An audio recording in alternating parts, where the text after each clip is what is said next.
Chapter 1. Christopher Sly and the Landlady.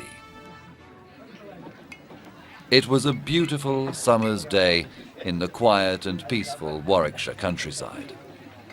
Suddenly, outside the alehouse in the village, there was the sound of voices shouting loudly. It was Christopher Sly, a drunken tinker and beggar who was quarrelling with the landlady, who was trying to throw him out. "I'll have you put in the stocks, you peasant!" she shouted. Sly, infuriated by this remark, replied, "You are a contemptible, good-for-nothing woman. The Slys are no peasants. We came in with Richard the Conqueror. Be quiet, leave me in peace."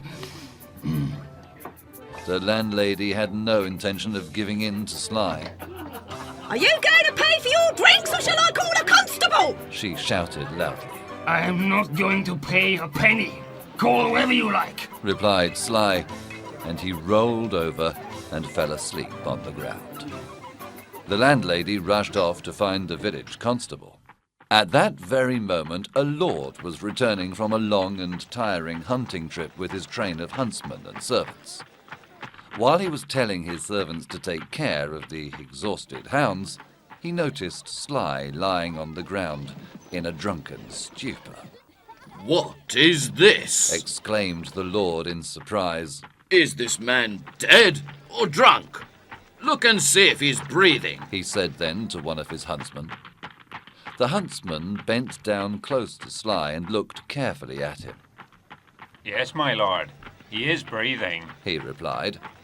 "He's only drunk." "Oh!" exclaimed the lord. "He looks like death. What an awful sight." Then, laughing, he turned to his men and said, "Let's play a trick on this drunkard. Take him to my house, dress him in fine clothes, then when he wakes, let him find a fine banquet before him with attendants ready to serve him. He will soon forget that he is a beggar." "Oh, most certainly, my lord." laughed the huntsman. They carefully picked Sly up and took him to the lord's house. They carried him up to the bedchamber, and the lord told them to get ready to play the trick on him whenever he woke up. At that moment, the doorbell rang. "Who can that be?" said the lord to one of his servants. "Go and see who it is." The servant came back and said, "My lord, it is a group of travelling actors." "Oh, how wonderful!" exclaimed the lord excitedly. "Show them in." The actors entered and were welcomed by the lord. He was very happy indeed at their arrival, and decided that they could help him in his plan to entertain Sly. He told one of the servants to take the visitors to the kitchens for some refreshments. When he was alone with his servant, he said, "You must go and find my page Bartholomew, and dress him up as a lady. He is going to act as the humble, sweet wife of our new lord. The lady wife should be overjoyed to see her noble husband restored to health after years of behaving like a beggar. And if Bartholomew is not able to cry on command like a real woman does, then tell him to wrap an onion in a napkin. That will surely produce tears." The servant rushed off immediately to carry out his master's instructions.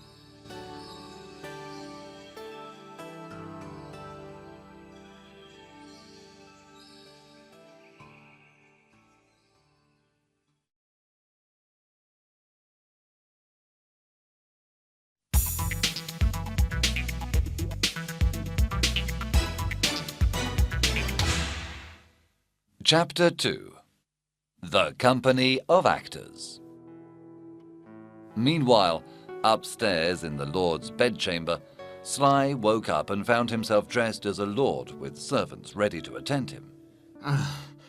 "In the name of God, bring me a pot of ale," he cried. "Would your lordship prefer a glass of dry white wine?" replied one of the servants. "Would your honour like to taste these sugared fruits?" said another. "And what would your honour like to wear today?" inquired a third. "I am Christopher Sly, so don't call me honour or lordship. I have never drunk wine in my life, And if you want me to eat something, then give me beef. shouted Sly angrily. As for clothes, don't ask me what I'm going to wear. I don't even have a pair of good shoes to put on my feet. Just then, the Lord came in and exclaimed, Why are you in such a bad mood, sir? You are a fine, wealthy lord of noble descent. Do you think I'm mad? replied Sly. Am I not Christopher Sly, a tinker from Burton Heath? The Lord and his servants continued trying to convince Sly that he was really a lord by offering him all kinds of entertainment. And they also told him that he had a wife waiting for him to wake from his long sleep, come back to his senses, and embrace her. Indeed, you have a lady who is far more beautiful than any I've ever seen. The Lord went on. She is the fairest creature in the world. Even all the pain she has felt for you, my lord, and the tears that have stained her pretty face, make her inferior to none. At this, Sly became interested and started to believe them. Am I really a lord? And have I such a lady? Or am I dreaming? Well, I'm not asleep. I can see, I can hear, and I can speak. I can smell sweet scents and feel soft clothing. I must really be a lord, and not a tinker, not Christopher Sly. So bring my lady to me and a pot of small ale. Just then the Lord's page Bartholomew entered, dressed as a lady, followed by the attendants carrying a pot of ale. How are you today, my noble lord? Asked the page. Well enough, but where is my wife? Replied Sly. Here. The page went on, pointing to himself. What do you want with me? If you are my wife, you should call me husband, and my men should call me lord, said Sly suspiciously. My husband and my lord. My lord and my husband. I am your obedient wife, replied the page modestly. Sly turned to the Lord and said, What must I call her? Madam, replied the Lord. Alice, madam, or Joan, madam? Asked Sly. madam, and nothing else. That is what lords call ladies. Sly then turned back to the page Bartholomew. Madam wife, they say that I have dreamt and slept for more than 15 years. Yes, and it seems like 30 years to me. I have had to sleep alone all that time, Replied the mischievous page. It is indeed a long time. Servants, leave us alone. Ordered Sly, smiling at his wife. They all left the room, and Sly and the page were now alone. Sly was eager to take his lady to bed, and the page had to try to make up excuses to avoid it. Luckily, at that moment, another servant entered to announce that the group of actors was ready to perform a play for him. Well, let us see it, Said Sly resignedly. Come, madam wife. Sit by my side.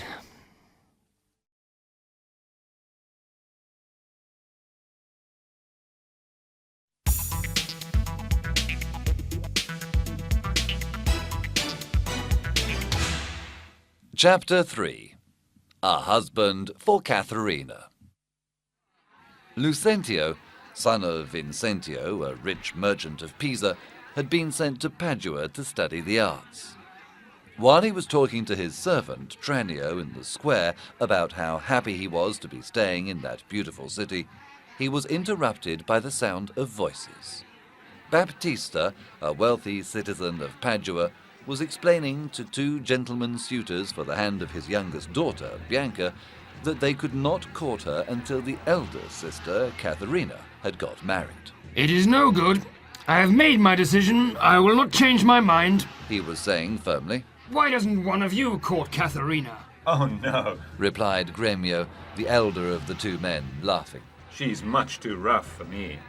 Hortensio, why don't you take her as your wife? Katharina, who was listening to the conversation, was furious and asked her father if he was trying to make a fool of her. Then, turning to Hortensio, she informed him that she was not interested in marriage anyway, and wouldn't hesitate in banging his silly head if she had the chance. Meanwhile, Lucentio and Tranio were watching the scene with great amusement. That woman is either completely mad or incredibly headstrong and spirited, Exclaimed Tranio to his master. But Lucentio was too busy looking at Bianca to take any notice of Katharina. The other sister is so well behaved and modest, He said admiringly. Bianca was upset at the situation with the suitors, and Baptista ordered her to go back into the house. Katharina mocked Bianca's sorrow by saying that she would have cried too if she could. Bianca replied, Aren't you satisfied with my unhappiness? and obeying her father, went into the house. Gremio and Hortensio tried to convince Baptista to change his mind, but he refused, and decided that in the meantime he would find music and poetry tutors for Bianca to improve her talents in those arts. He said goodbye, telling Katharina that she could stay with the gentleman if she liked. Katharina replied sharply, Shall I be told when to stay and when to go? As if I don't know what to take and what to leave? Ha! You may go to the devils, mother. No one will keep you here.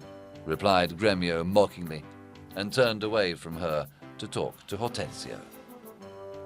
Gremio and Hortensio agreed to try to please Baptista by finding a good tutor for Bianca, and to postpone their rivalry as suitors until they found a solution to the problem of Katharina. There's nothing for it. We'll have to find a husband for her sister first. Said Hortensio. I'd say only a devil would do. Replied Gremio. I know her father is rich, but who would be fool enough to marry hell itself? There must be someone we can think of. Said Hortensio thoughtfully. Lucentio, meanwhile, having seen her in the square, had also fallen in love with the beautiful and sweet Bianca. He and Tranio were now trying to work out a plan so that he could meet her. I have it. Cried Tranio.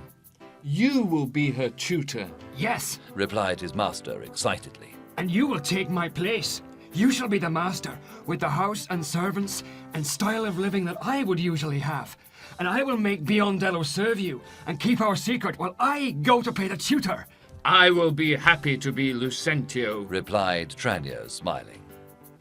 So the two of them exchanged clothes, and Lucentio explained their strange behavior to the very surprised Biondello, his other servant, by making up a story that he had killed a man and had to escape from Padua, and that his servants must help to save his life.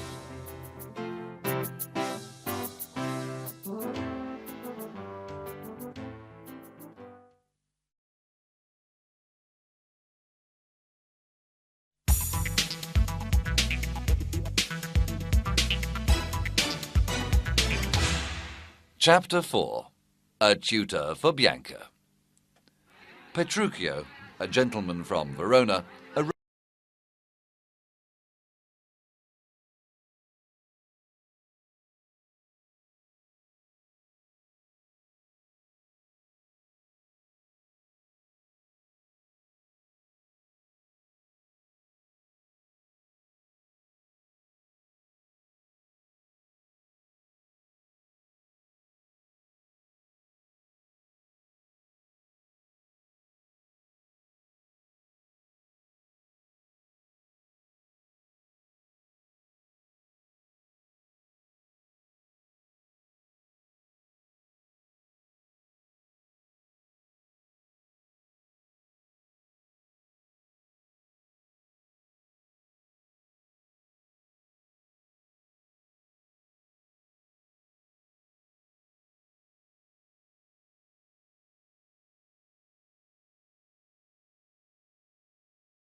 Chapter 5. A Husband for Bianca. Meanwhile, at Baptista's house, Bianca and Katharina were in their father's study together. Katharina had tied her sister's hands and was tormenting her to try and make her confess which of her suitors she preferred. Please, sister, untie my hands and I will do anything you want, Cried Bianca. Only if you tell me which of them you like best. Replied Katharina. Believe me, sister, I do not love any of them. I haven't met the man I could love yet. I don't believe you. Is it Hortensio? Demanded Katharina, shaking her. No.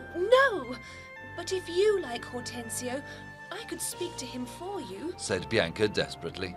In that case, Said Katharina. you prefer riches and will choose Gremio. Do you like Gremio then? What do you want?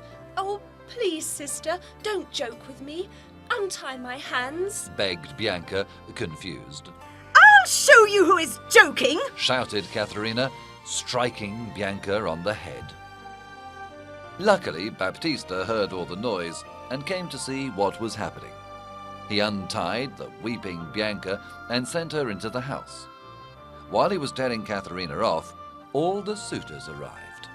Petruchio introduced himself to Baptista, saying that he was interested in Katharina, and then presented Hortensio, disguised as Litio, the music teacher. Baptista could not believe that Petruchio was really interested in his bad-tempered elder daughter and said there must be some mistake. But Petruchio insisted that it was Katharina he wanted to court. Gremio introduced Lucentio, disguised as Cambio, the poetry teacher. Baptista was very pleased and told them he would happily let them meet his daughters. Turning to Petruchio, he said, Let's go to have a walk in the orchard. You must stay for dinner. Signor Baptista, replied Petruchio. you knew my deceased father well, and know that he has left me all his lands and goods. If I can win your daughter's love, what dowry will you offer? Half of my lands when I die, and 20,000 crowns on your wedding day. Replied Baptista encouragingly. But be ready for some hard words. Just then, Hortensio, Litio, came rushing back, holding his head. I tried to teach Katharina to play the lute, and she hit me on the head with it. Then she called me a rascal and a fiddler, and 20 more horrible names, He complained. Oh, I love her even more. Cried Petruchio. I want to meet her. Baptista and Hortensio were amazed, but they went off to bring Katharina to him. Petruchio sat waiting for her. Finally, she came into the orchard. Good morning, Kate. That is your name, isn't it? Asked Petruchio. No, it isn't. It is Katharina. She replied rudely. Petruchio then spoke to Katharina about her reputation for gentleness and began to flatter her. She thought his sweet words were sarcastic and replied only with insults. Petruchio found her sourness and quick tongue very funny and teased her more.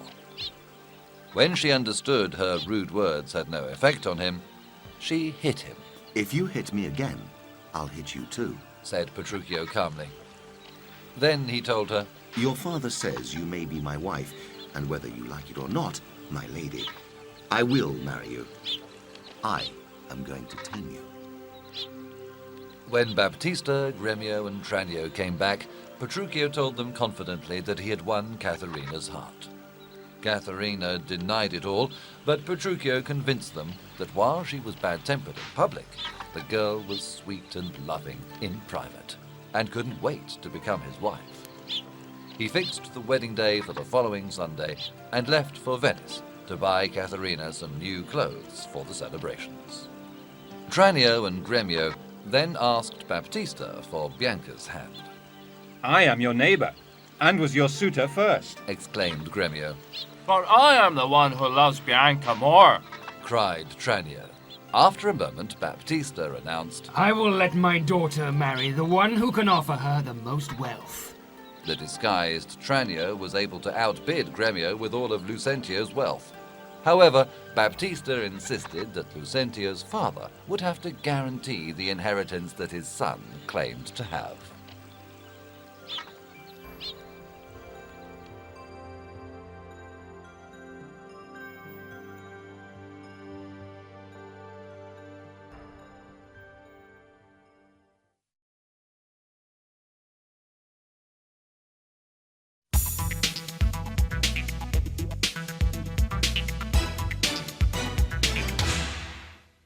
Chapter 6. Music, Poetry and Love. Bianca was sitting in the garden with the two tutors. Litio, Hortensio, was showing her how to play the lute. Then Cambio, Lucentio, and Litio, Hortensio, started arguing about who should give Bianca her first lesson. After we have spent an hour doing music, you can give a lesson of the same length in poetry, said the disguised Hortensio. What a fool you are! Replied the disguised Lucentio. Don't you know that God invented music to refresh the mind after work, not before it? He went on, Let me give her a philosophy lesson, and when I stop for a break, you may play a little music. Hortensio was furious at this remark and replied, Sir, I will not hear any more of your insults. Bianca settled the matter by saying, Gentlemen, you are both mistaken. I am not a school child, and I won't be tied to a fixed timetable. Signor Litio, why don't you tune your instrument while I have a lesson with Signor Cambio? Hortensio wasn't too pleased with this idea and was becoming a bit suspicious of Lucentio. He replied, Will you finish your lesson with him as soon as I have tuned my instrument? Lucentio added sarcastically, That will be never. Lucentio started his lesson reading something in Latin. Hic ibat Simois, hic est Sigea Telos. Hic steterat priami regia Celsa senis, He said. Can you translate that, please? Asked Bianca. Lucentio was now able to use the excuse of the translation to declare his love for Bianca. Hic ibat. As I told you before. Simois, I am Lucentio. Hic est, son of Vincentio from Pisa. Sigea Telos, I am disguised as a teacher to obtain your love. Hic steterat, and that the man called Lucentio, who has been coming to court you, Priami, is my servant, Tranio. Regia, taking my place. Celsa senis, so that we may trick the old fool, Gremio. Then Hortensio came to interrupt them. Madam, I have tuned my instrument, He said, Let's hear it then. replied Bianca. So Hortensio played the lute for her. Oh, no! She exclaimed, The treble is out of tune. and so he went away again to finish tuning it. Then Bianca turned to Lucentio. Hic ibat Simois, I don't know you. Hic est Sigea Telus, I don't trust you. Hic steterat Priami, make sure he doesn't hear us. Regia, do not presume too much. Celsa senis, but do not despair. After 2 unsuccessful attempts, Hortensio finally managed to win Bianca's attention, and making Lucentio stand aside, he began his music lesson. Madam, before we actually play the instrument, I have to start by teaching you the gamut, began Hortensio. But I learned the gamut a long time ago. Replied Bianca. Yes, but please read this. He said, mysteriously holding out a piece of paper. This is Hortensio's gamut. Bianca took the paper from him and began reading. Gamut. I am the basis of all chords. A, re. Here to declare Hortensio's passion. B, me. Bianca, take him as your lord. C, fa ut, as he loves you with affection. D, sol re. I have 1 key and 2 notes. E, la mi. Show me pity, or else I will die. She stopped reading and turned to Hortensio. Do you call this the gamut? I think I prefer the old-fashioned one. And so she rejected Hortensio. They were interrupted at this point by a servant who summoned Bianca to go and prepare for her sister's wedding.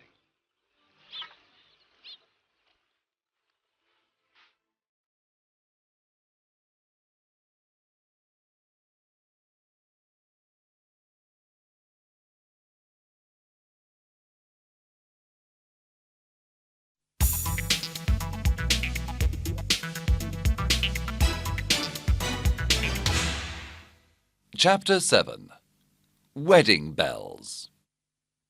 The wedding day arrived, and all the guests gathered at Baptista's house, but there was no sign of the bridegroom. Katharina was very distressed. I am so ashamed, she cried. I have been forced to agree to marry a man I don't love. Now all the world will point at me and say, there is Mad Petruchio's wife, that is, she will be his wife if he decides to come back and marry her at all. Just as Katharina ran out of the room in tears, Biondello arrived. Master, master, he shouted excitedly. Petruchio is coming at last, but he's dressed so strangely. He's wearing a funny hat, an old scruffy jacket, worn-out trousers and a pair of boots that you could use to hold candles in. His sword is all rusty, and his broken-down old horse has a moth-eaten saddle with stirrups that don't match. Well, at least he is here now, replied Baptista, relieved. Petruchio came in with his servant, Grumio. Where is everybody? He cried. Everyone stared at his clothes. Welcome, said Baptista at last. What is the matter? Why are you staring? Is there something wrong with my clothes? You know, sir, that it is your wedding day, don't you? Said Baptista. First, you come late, and then when you arrive, you are so badly dressed. It should be sufficient that I have come to keep my word and marry Kate, replied Petruchio coldly. Yes, of course. I am only afraid that when she sees you like this, she will refuse to marry you, replied Baptista with concern. She is marrying me, not my clothes, said Petruchio firmly, and went off to find his bride, followed by all the curious wedding guests. Tranio and Lucentio stayed behind to plan how Lucentio should proceed with Bianca. I will have to find someone to pretend to be your father, Vincentio of Pisa, said Tranio. And I will have to marry Bianca in secret, replied Lucentio. Yes, we'll outsmart that grey-beard Gremio, the suspicious old Father Baptista, and the amorous musician Litio, all for my master Lucentio, exclaimed Tranio gleefully. Gremio came up then and began to tell them about the strange wedding ceremony. The bride is like a harmless lamb compared to him, he said excitedly. He's a devil. What do you say? What happened? Asked the others. When the priest asked Petruchio if he would take Katharina to be his wife, he answered with such bad language that the priest dropped his book on the floor in surprise. And at that, the mad bridegroom hit him. What did the bride say to all this? Tranio asked him. She was shaking with fear and embarrassment, but her groom just carried on swearing and shouting all through the ceremony. Then he called for wine to drink a toast, and ended by throwing the wine at the sexton. After that, he took her by the shoulders and kissed her so loudly that it echoed right round the church. I have never seen such a mad marriage in my life. While they were talking, the wedding party returned. Petruchio thanked everybody for attending and then announced that they must leave immediately. Baptista and the guests tried to persuade him to stay for the wedding feast, but he refused to listen to them. Katharina was furious and said, Gentlemen, let us go into the wedding reception. I see that if a woman does not have enough courage to defend herself, her husband will make a fool of her. They shall go as you command, replied Petruchio, smiling. But not you, my bonny Kate. You must stay with me. I will be the owner of what is mine.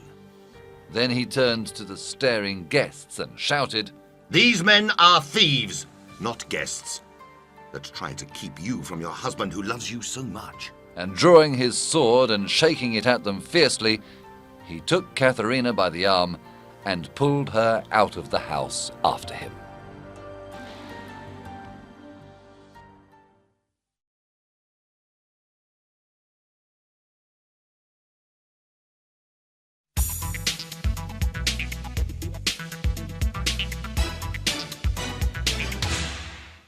Chapter 8. How to Tame a Shrew.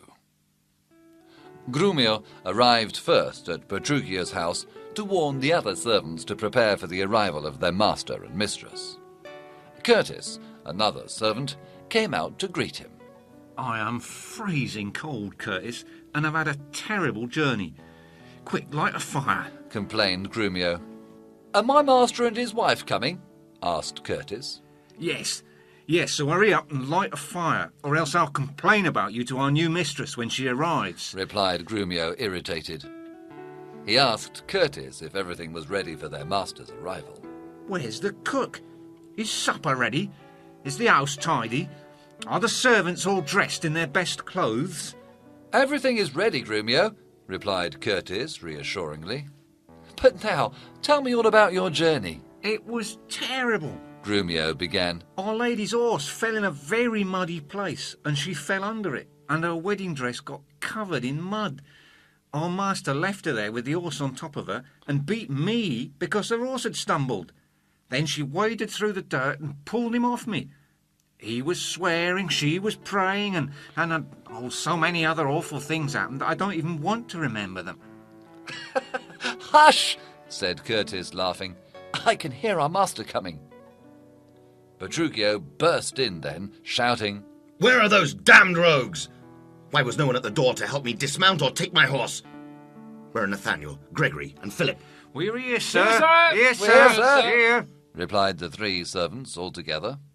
Here, sir. Here, sir. Mimicked Petruchio, making fun of them. Look at you, you blockheads, you stupid ragtag rabble. Have you no respect for your master, no sense of duty? Where is that idiot? I sent ahead to make sure everything was ready. Grumio, why didn't the servants come out to meet me as I ordered? They Weren't dressed, sir. They Weren't fit to be seen. Replied Grumio. They still aren't fit to be seen. Now go and fetch my supper at once, Cried his master. or there will be trouble. Then, turning to Katharina, he said sweetly, Please sit down, Kate, and be welcome in your new home. Be happy. Then, turning back to the servants, he shouted at them to take his boots off. Stop! Not like that, you idiots! You're pulling my foot the wrong way. Then he kicked the servant hard and said, Make sure you pull the other one better, or you'll be in trouble. Turning to Katharina, he smiled like an angel and said, Be merry, my pretty Kate. Katharina was tired out with all her husband's strange behaviour, and she was very hungry from their long journey. Finally, supper was served. Although the meat was perfectly well cooked, Petruchio began to shout again. This meat is burnt! Burnt, I say! Where is the cook? How dare you serve me with this rubbish? You know I hate burnt meat. And he threw the food on the floor. Katharina, who was rather quiet, now said, I beg you, husband, do not be so angry. The meat was good. I am telling you, Kate, it was burnt and dry. You know that burnt meat is particularly bad for one's temper, and as we both have such bad tempers already, it's better that we don't eat any of it. We will fast this evening, replied Petruchio firmly, and getting up, he told Katharina to follow him to the bedchamber.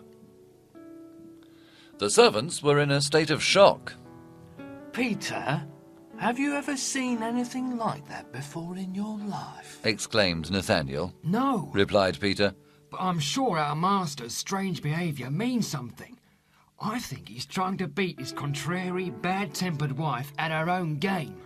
Petruchio, meanwhile, had left Katharina alone in the bedroom and gone for a walk. While he was walking, he was talking to himself thoughtfully. I will tame her like a wild falcon. She is hungry now, but I will not let her eat until she gives in and submits to my will, and I will not let her sleep either. I will find something wrong with the bed. I'll throw the pillows, the sheets, and the blankets onto the floor and all around the room. I'll complain all night, so she gets no sleep at all, and I'll pretend I am doing it all for her. I'll break her mad, headstrong character. Just see if I don't. I know how to tame a shrew. Happy with his plan, Petruchio went back to the house to find his reluctant bride.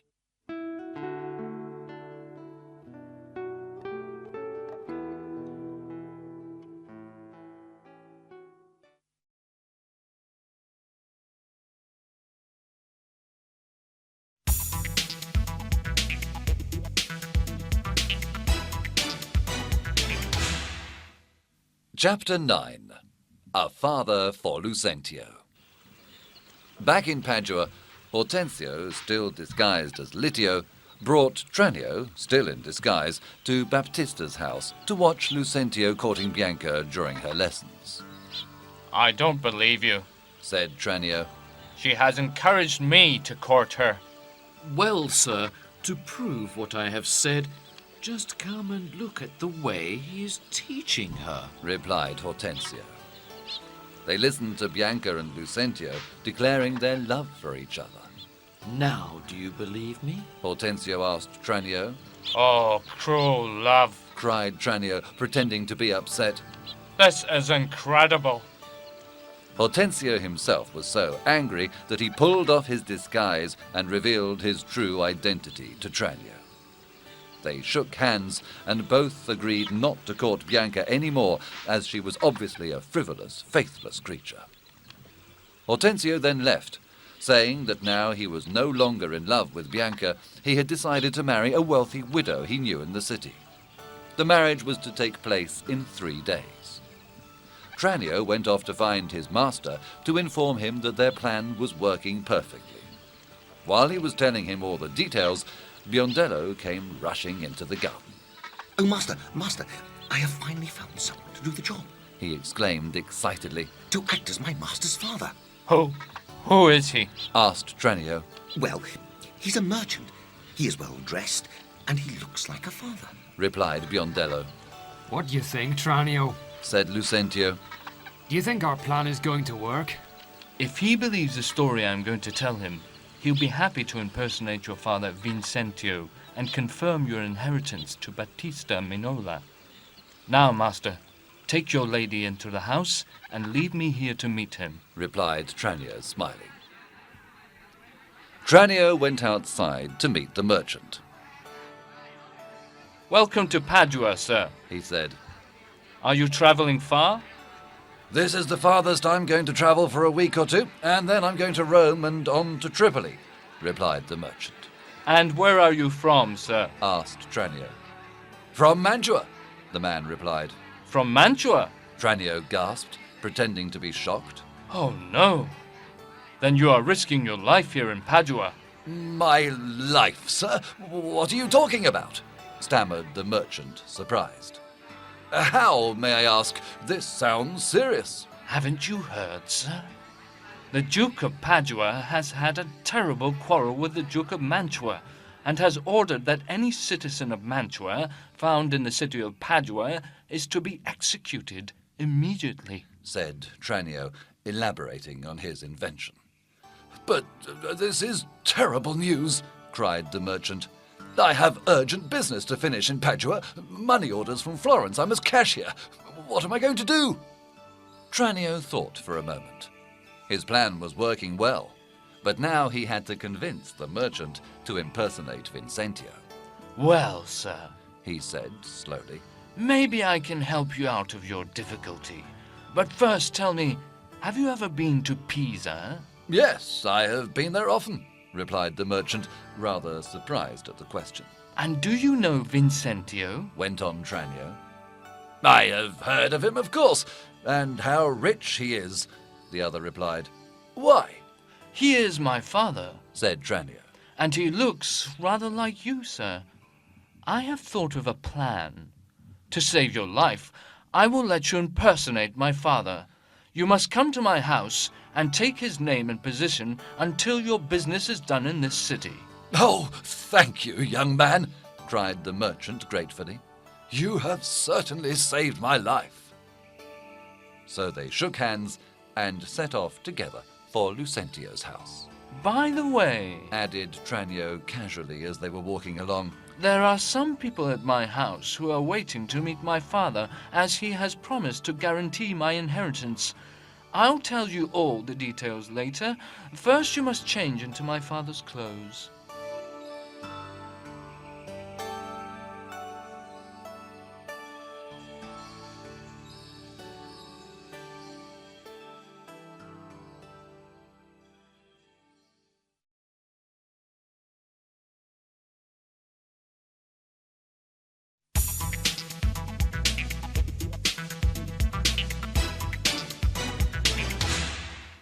Chapter 10. no food, no clothes. Meanwhile in Venice, at Petruchio's house, Katharina was begging Grumio to give her some food. Please, Grumio, bring me something to eat. Any food. I don't care what it is. Cried Katharina. Would you like calf's foot? Replied Grumio, temptingly. Oh, yes, that would be very good. Please let me have some right away. Begged Katharina. No. No, on second thoughts, I'm afraid it would be bad for your temper. He went on. How about a nice, fat, boiled tripe? Fine, good, Grumio. Bring some for me. She replied. But Grumio was following Petruchio's instructions and knew he was not allowed to give her anything. I'm not sure about the tripe, my lady. Maybe that would be bad for you too. What about some beef and mustard? Yes, I love beef and mustard, said Katharina desperately. But perhaps the mustard is a little too hot for you, replied Grumio, teasing her. Well, then I'll have the beef without the mustard, cried Katharina impatiently. My lady, I cannot serve beef without mustard. How about just mustard? He asked. Hearing that, Katharina lost her temper and hit Grumio hard. You are playing games with me and tempting me with words. Go away! And she sat down miserably. Petruchio and Hortensio entered the room with a large plate of meat. Cheer up, Kate, said Petruchio. Look how good I am to you. I have cooked some meat and brought it to you. You should thank me for it. Katharina looked at him sullenly and did not reply. What? Not a word? Cried Petruchio. Then I'll take it away again. No, said Katharina. Leave it there. Thank you. Thank you, sir. When she wasn't looking, Petruchio whispered to Hortensio to eat all the meat as quickly as he could when they all sat down to dine together. Katharina tried to eat some, but she wasn't quick enough, and soon Hortensio had finished all the delicious beef before she had even eaten 2 mouthfuls. Petruchio then informed Katharina that they were going to visit her father's house soon, and that she had to finish her meal quickly, as there was a tailor waiting to see her. Come in, tailor, and bring the haberdasher with you. Let us see what you have brought to show us, ordered Petruchio. The haberdasher brought in a new cap for Katharina, and the tailor brought in a beautiful gown. Here is the cap you ordered, sir, said the haberdasher proudly. But Petruchio jumped to his feet and cried, What? It looks like a porridge bowl. It's so small it looks like a toy. He criticised the cap in every detail, even though there was nothing wrong with it. Katharina told Petruchio that she liked it and thought it was very fashionable. But her husband ignored her and, turning next to the tailor, said, Where is the gown?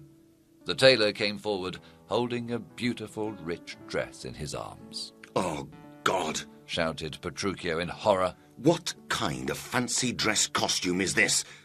The sleeve looks like a cannon, and it's cut up like an apple tart. It looks like a barber's pole. What in the devil's name do you call this, Mr. Tailor? The tailor was puzzled, and replied, saying he had followed his instructions and the current fashion. Katharina insisted that she liked the gown, and complained to Petruchio that he was trying to make a puppet out of her, but he was not listening. He wanted to know what instructions Grumio had given the tailor about the design of the dress. Grumio then began to argue with the tailor about what he had said, and finally Petruchio ordered the tailor to take the gown back. He whispered to Hortensio to go and pay the tailor secretly for his fine work. Then, turning back to Katharina, he said, Come, my Kate. We will go to your father's house in our everyday clothes. It is the mind that makes the body rich. Katharina was not pleased at the idea of arriving at her father's house as a new bride without any finery, but they set off for Padua as her husband wished.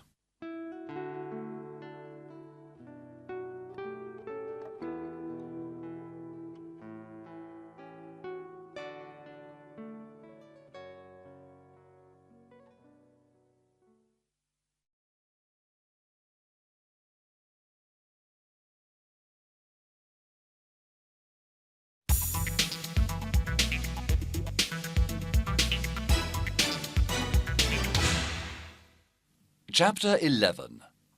2 Vincentios. In Padua, Tranio, still impersonating his master Lucentio, and the merchant, dressed as Vincentio, went to Baptista's house. Biondello met them outside. Have you told Baptista we are coming? Inquired Tranio. Yes, Replied Biondello. I told him your father was coming to Padua today. They knocked on the door and a servant opened it. Baptista came to greet them. Signor Baptista, it is a great pleasure to see you again, said Tranio. Then, as they followed Baptista inside, he added jokingly, Now you must act as a father to me, sir, by confirming my inheritance, the beautiful Bianca.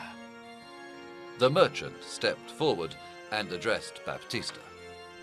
Sir, I've come to Padua unexpectedly on business, and my son Lucentio has told me of the serious attachment which has grown between your daughter and himself. As I have heard well of you and know the two children love each other, I would be pleased to consent to their marriage. If we can reach an agreement regarding the marriage settlement, will you consent to the match? Baptista replied, It is true that your son and my daughter seem to love each other, and if you can guarantee a sufficient inheritance for your son, then I shall happily consent to their marriage. Now, we should sit down and discuss the details, but not here. I don't want the servants to listen. They're very curious. So Baptista, Tranio, and the merchant arranged to meet at Tranio's house later, where a scribe would be present to draw up the necessary documents. Meanwhile, Petruchio, Katharina, and Hortensio were leaving Petruchio's house for Padua. It was a beautiful, sunny day, and Katharina was looking forward to seeing her family again.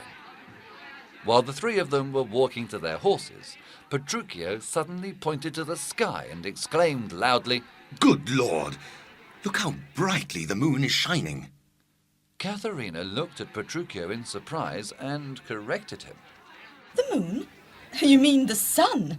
There is no moon now. It is the middle of the day. But Petruchio insisted that it was the moon they could see. Katharina replied impatiently that she knew it was the sun. Petruchio, still following his plan to tame his argumentative wife, now pretended to be annoyed. It will be the moon, or a star, or whatever I want it to be, he replied angrily, and told Hortensio to put the horses away. He had changed his mind. They were not going to Padua. Hortensio whispered to Katharina, Say what he wants, madam, or we shall never leave today. Katharina realized now that if she wanted to go to Padua, she must try to please her strange husband. So she agreed with him quickly, saying that she had made a mistake. Petruchio, smiling to himself, then immediately changed his mind and said it was the sun they could see. Katharina was beginning to lose her patience, but fortunately they were interrupted by the arrival of an old man. Petruchio decided to test Katharina's obedience again, and approaching the old man, said loudly, Good morning, madam. Where are you going? Without waiting for the surprised old man's reply, he turned to Katharina and said, Tell me honestly, Kate, have you ever seen a more radiant, beautiful woman? Then, addressing the old man again, Fair, lovely lady, once more good day to you. Katharina looked at her husband, thought for a moment, then said politely to the old man, What a beautiful, sweet young woman you are, my dear. Your parents are very lucky to have such a lovely child, and the man who marries you will be lucky too. Petruchio, secretly delighted with the success of his plan, pretended to be astonished at her words and asked his wife if she were going mad. Couldn't she see that this was an old man, not a girl?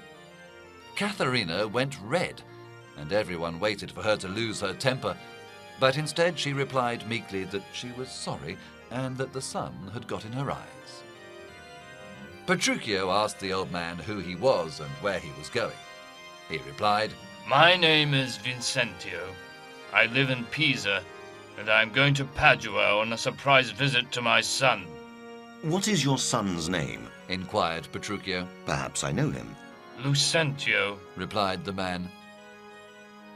Petruchio, realizing who Vincentio was, said, It is a pleasure to meet you, sir. We are almost related as my wife's sister is about to marry your son. Vincentio was shocked. Is this true, sir? Or are you playing one of your jokes on me? He demanded. Hortensio, seeing the old man's alarm, stepped forward and said calmly, I can assure you, sir, it is true. But please don't worry. The girl is from a wealthy, reputable family, and suitable to be the wife of any noble gentleman. Vincentio was relieved and agreed that they should continue their journey to Padua together.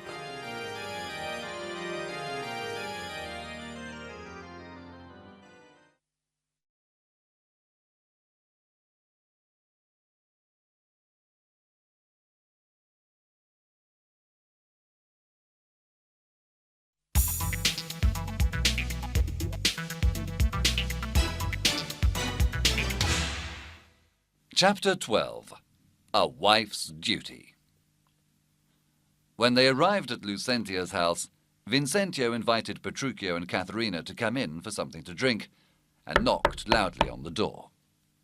The merchant, still impersonating Vincentio, looked out of an upstairs window and shouted, "Who is that knocking so loudly?" Is Signor Lucentio there, sir? asked Vincentio. Yes, but he is busy, replied the merchant. Please tell Signor Lucentio that his father is here to see him from Pisa. The merchant replied rudely that that was impossible, because he was Lucentio's father. What does this mean? Cried Petruchio, turning to Vincentio. Are you pretending to be another man? The merchant shouted, "Stop that criminal! That man is going to cheat someone by impersonating me!" Vincentio couldn't believe his ears. Then Biondello arrived. When he saw the real Vincentio, his master's father, he froze in horror. Vincentio saw him and called out, Come here, Biondello, you rogue! But Biondello pretended that he had never seen him before. Vincentio was furious and started beating him with his stick. The merchant called Baptista and Tranio, and they all rushed downstairs to save poor Biondello. Tranio shouted at Vincentio, Who do you think you are, beating my servant? Who am I? Demanded Vincentio furiously. Who are you, sir? Then, looking closer, he saw that it was Tranio, his son's servant. Good heavens! Look how richly my son's servant is dressed. They're living like princes in Padua at my expense, and I thought he was studying hard at university, he exclaimed. Tranio, anxious that their plan should not fail and Baptista discover everything, continued the pretense, saying, What business is it of yours, sir? If I were rich clothes, I thank my good father that I can afford them. Your father, replied Vincentio angrily, is a sailmaker in Bergamo. Baptista tried to convince Vincentio that Tranio was in fact Lucentio, but at this point Vincentio became afraid. Perhaps the servant Tranio had killed his son and taken his place. He called for a policeman to come and arrest him. Tranio replied by calling for a policeman to arrest Vincentio as an impostor instead. At that moment, Lucentio, who had married Bianca in secret while the others were discussing the marriage agreement, and his new bride arrived. He saw the two Vincentios, his real father and his pretend father, understood what had happened, and immediately kneeled in front of Vincentio to humbly ask for his forgiveness. A great banquet was held that night to celebrate the wedding. All the guests were sitting round the enormous table covered with delicious food, and Lucentio gave a speech to welcome them to the feast. Now, everything has worked out happily, and we can laugh about the past, he said, smiling. My dear Bianca, please welcome my father, and I will welcome yours. Brother Petruchio, and Sister Katharina, and you, Hortensio, with your loving widow, you're all welcome to my house. Now, everybody, please, enjoy the feast. As they were eating, Petruchio commented that he thought Hortensia was rather afraid of his new wife. The widow heard this remark and answered sharply, A man who feels giddy thinks the world is turning around him. Katharina asked the widow what she meant. The widow replied maliciously, I heard your husband was having problems with a certain Shrew who was making his life miserable. The experience has left him so disillusioned that he now judges everyone else's marriage by his own. How dare you say such a thing? retorted Katharina hotly, and the two women began to quarrel. In the end, Bianca led them away into another room, leaving the men alone. They began to discuss their wives, and everyone agreed that Petruchio had the most shrewish wife of the party. He replied that he wanted to propose a wager to prove that his wife was no longer a shrew. Each of us will send for our wives, and the husband of the first wife to come will win the bet. How much shall we bet? Asked Hortensio. 20 coins, Suggested Lucentio. Petruchio laughed at him and said, I would risk 20 crowns on my hawk or hound, but 20 times that amount on my wife. Well, 100 then, replied Lucentio, who was sure his wife would win. The other two agreed, and Lucentio sent Biondello to call Bianca. A few minutes later, Biondello came back and said that Bianca could not come because she was busy talking. Petruchio smiled to himself. Then it was Hortensio's turn. He told Biondello to go and call the widow. Biondello came back and said that she said she would not come, and that if Hortensio wanted her, he must go to her. Petruchio laughed out loud. Then he called Grumio and told him, Go to your mistress and tell her that I command her to come. The other men were sure Katharina would not come, but at that moment she entered the room. Looking at Petruchio, she asked quietly, Did you want me for something, sir? Petruchio told her to go and fetch the other two women. Baptista was so surprised at the change in his difficult daughter that he promised to double her dowry on the spot. The three women came back together, and Petruchio told Katharina to explain to the others what the duties of a good wife were. Katharina told the women that they should respect their husbands and, like a prince's subject, should serve and obey without question. Petruchio pulled his wife into his arms and kissed her warmly. Well done, Petruchio, cried Hortensio. You really have tamed the shrew.